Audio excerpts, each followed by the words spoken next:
एक बार एक गांव में झूरी नाम का एक किसान रहता था। उसके 2 बैल थे, हीरा और मोती। दोनों ही बैल हट्टे कट्टे व बलशाली थे। झूरी को उन दोनों से बहुत लगाव था। दोनों बैल भी झूरी को बहुत पसंद करते थे। हीरा और मोती का आपस में इतना लगाव था कि यदि कभी एक खाना न खाए तो दूसरा भी घास को मुंह तक नहीं लगाता था। एक ददन की बात है, झूरी की पत्नी का भाई गया दोनों बैलों को अपने साथ ले गया। दोनों बैल इस बात से हैरान थे कि उन्हें गया के हवाले क्यों किया गया है। शाम होने तक दोनों नए घर व नए लोगों के बीच में थे, लेकिन उन्हें वहां सब बेगाना लग रहा था। रात को जब सभी सो रहे थे तो दोनों रस्सी तोड़कर झूरी के यहाँ भाग खड़े हुए। सुबह सवेरे ही जब झूरी ने उन्हें अपने यहाँ देखा तो दौड़कर गले से लगा लिया। ये सब देखकर झूरी की पत्नी बिल्कुल खुश नहीं थी। उसने दोनों को खूब खरी खोटी सुनाई और यह निश्चय किया कि दोनों को खाने में केवल सूखा भूसा ही मिलेगा। अगले ददन गया किर आकर दोनों बैलों को अपने साथ ले गया। गया पिछले कल की घटना से बेहद क्रोधित था, इसलिए उसने वहां भी दोनों को खाने के लिए सूखा भूसा ही दे दिया। किसी तरह रात कटी और सुबह दोनों को हल जोतने के लिए खेतों में ले जाया गया। हालांकि दोनों ने जैसे एक कदम भी न उठाने की कसम खा रखी थी। दोनों की खूब पपटाई हुई, रात को खाने में किर भूसा लमला। दोनों ननराश खड़े थे कि तभी वहां एक छोटी सी लड़की आई और दोनों को एक एक रोटी खिलाकर चली गई। एक एक रोटी से दोनों का पेट तो नहीं भरा, लेकिन उनके ददल को सुकून जरूर लमल गया था। पता चला कि उस लड़की की सगी माया के मरने के बाद वह सौतेली माया के पास रहती थी। उसकी सौतेली माया उसे मारती रहती थी। शायद यही वजह थी कि उसे बैलों के लिए अपनापन था। दोनों उस छोटी लड़की के बारे में सोचकर चुपचाप अपना समय बिताने लगे। एक रात दोनों ने सलाह करी कि वे दोनों गले में बांधी रस्सी को चबा कर तोड़ देंगे और वहां से भाग जाएंगे। उसी रात जब वे रस्सी को तोड़ने की कोशिश कर रहे थे तो वही छोटी लड़की वहां आई और उसने दोनों को रस्सी से आजाद कर दिया। दोनों ने छोटी लड़की से पवदा ली और दौड़ने लगे। इतने में गया को इसकी खबर लगी और वह अपने आदमियों के साथ उन दोनों के पीछे दौड़ पड़ा। हीरा और मोती इतना तेज भागे कि उन्हें अपने घर का रास्ता भी याद न रहा।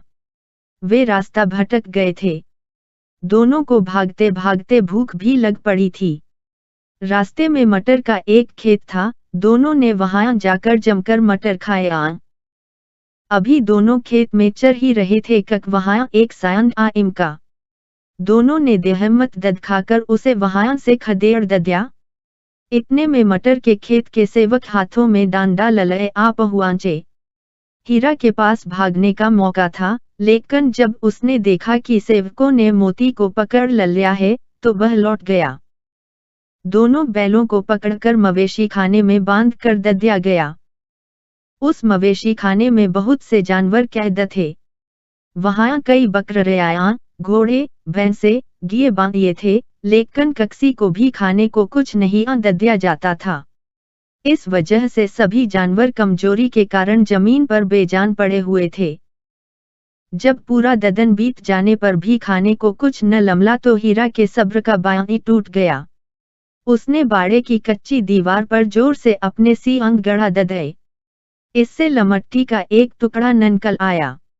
यह देखकर हीरा को देहमत लमली और वह दौड़ दौड़कर अपने सींगों से दीवार की लमट्टी धगराने लगा। तभी मवेशी खाने का चौकीदार हाथ में लालटेन ललए जानवरों की हाजिरी लगाने आ पहुंचा। हीरा की करतूत देखकर उसने उसकी डांडे से पपटाई शुरू कर दी और उसे मोटी रस्सी से बांध कर वहां से चला गया। हीरा ने मोती से कहा, आज अगर यह दीवार धगर जाती तो यहाँ बांधे हुए कितने ही जानवर आजाद हो पाते। यदि ये थोड़े ददन और यहाँ रुके तो कमजोरी से इनका मरना निश्चित है। यह सुनकर मोती बोला, अगर ऐसी बात है तो मैं भी जोर लगाता हूँ। ऐसा कहते ही मोती ने दीवार में उसी जगह वार कया और लगभग 2 घंटों की कड़ी मेहनत से दीवार को तोड़कर धगरा दिया। दीवार के धगरते ही घोड़े, भैंसें, बकरियां सब जल्दी से भाग गईं, लेकिन गिये वहीं खड़े रहे। लाख मनाने पर भी गिये अपने डर की वजह से वहीं खड़े रहे और मोती अपने दोस्त हीरा की रस्सी को तोड़ने की पूरी कोशिश करता रहा। अब जब सुबह होने वाली थी तो हीरा ने मोती से कहा, दोस्त, मुझे नहीं लगता कि आज यह रस्सी टूटेगी। तुम यहाँ से भाग जाओ, वरना सबको पता चल जाएगा कि यह सब तुमने ही किया है।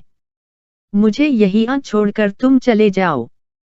यह सुनकर मोती की आंखों में आंसू आ गए। वह हीरा से बोला, लमतर, मैं इतना स्वार्थी नहीं हुआ कि मुश्किल के इस समय में तुम्हें छोड़कर चला जाऊंगा। मैं मरते दम तक तुम्हारे साथ ही रहूंगा। मुझे हर अपराधी की सजा स्वीकार है। कम से कम इन जानवरों की जान बचाने का आशीर्वाद तो लमलेगा। इतना कहकर मोती ने गेयों को सींग मारकर बाड़े से भगा दिया और स्वयं हीरा के पास आकर सो गया। सुबह होते ही चौकीदार, मुआंशी व अन्य सेवकों को जब इसकी भनक लगी तो मोती की खूब मरम्मत हुई और उसे भी मोटी रस्सी से बांध दिया गया। लगभग 1 हफ्ते तक दोनों वहीं बांधे रहे, लेकिन उन्हें खाने को कुछ नसीब नहीं हुआ। उन्हें केवल पानी ही पिलाया जाता। दोनों की हड्डियां ननकल आई थी। एक ददन बाड़े के सामने उनकी नीलामी शुरू हुई, लेकिन वो दोनों इतने कमजोर थे कि उन्हें खरीदने के लिए कोई तैयार नहीं था। तभी एक आदमी सामने आया और दोनों बलैओं को टटोलने लगा। मुआंशी से ऊंचा मोल भाव करने के बाद वह उन दोनों को लेकर चल पड़ा। दोनों बलैओं की नीलामी हो चुकी थी। हीरा और मोती दोनों डरे हुए थे, उनसे चला भी नहीं जा रहा था, लेकिन डांडे के डर से बेचारे उस आदमी के साथ साथ चलने लगे। सहसा दोनों को महसूस हुआ कि यह वही रास्ता है जहां से गया उन्हें ले गया था। वही खेत, वही रास्ता और वही कुआं तो है जहां पर वे हल जोतने आया करते थे। अब उनकी सारी थकान दूर होने लगी और वह दोनों तेज तेज चलने लगे। जैसे ही उन्हें अपना घर और अपने बांधिए जाने के जगह दिखाई दी, दोनों भागकर उस ओर चल दिए। द्वार पर झूरी बैठा हुआ था। जैसे ही उसने दोनों बैलों को देखा उसने उन्हें गले लगा लिया। दोनों बैलों की आंखों में आंसू आ गए। तभी वह आदमी वहां बैलों के पीछे पीछे पहुंच गया और उसने दोनों बैलों की रस्सियां पकड़ ली। झूरी बोला, ये मेरे बैल हैं। आदमी ने कहा, मैंने इन्हें मवेशी खाने की नीलामी से खरीदा है। झूरी तपाक से बोला, मेरे बैलों को बेचने का हक किसी को नहीं है। अगर मैं इन्हें बेचूंगा तभी ये बकेंगे। आदमी ने जवाब दिया, मैं थाने में जाकर रपट दर्ज करवाता हूँ। झूरी बोला, ये मेरे बैल हैं, इसका सबसे बड़ा सबूत यह है कि यह मेरे द्वार में खड़े हैं। फिर उस आदमी ने आव देखा नताव और बैलों को अपनी ओर खींचने लगा। तब दोनों बैलों ने भी उसे अपने सींगों से खदेड़ दिया और गांव से दरू भगा दिया। इतनी देर में दोनों बैलों के ललए भूसा, दाना और चारा भर दिया गया।